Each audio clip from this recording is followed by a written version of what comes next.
This is the DJI Agras T20, which carries 20 liters of load and covers 12 hectares per hour efficiently. The 4-channel independent flow control allows more even application, while the intelligent relief valves results in more convenient air removal.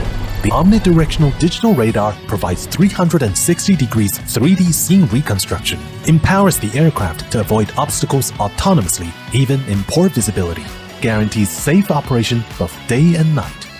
The new programmable controller is equipped with RTK module for centimeter-level flight planning. Simply press one button to have the drone take off and perform its job autonomously. Equipped with a new spreading system, T20 can deliver uniform spreading of seeds, fertilizer, and other solid materials at a rate up to 10 kilograms per minute. The rating of IP67 makes the whole aircraft washable. The foldable design makes the T20 even more portable.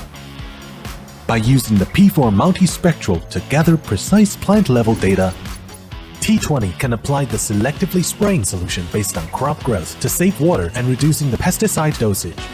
With the help of Phantom 4 RTK and DJI Terra, users can apply 3D flight path for more efficient planning. T20 is capable of flying precisely along flight path on multiple application scenarios. To target fruit trees distributed on contour lines, users can choose free flight path to save battery power. The continuous spraying function allows T20 to perform better on mountainous terrain, keeping flight safety and saving you effort. This is the powerful and precise Agras T20, pushing the boundaries of crop spraying and bringing up more possibilities for the future of agriculture.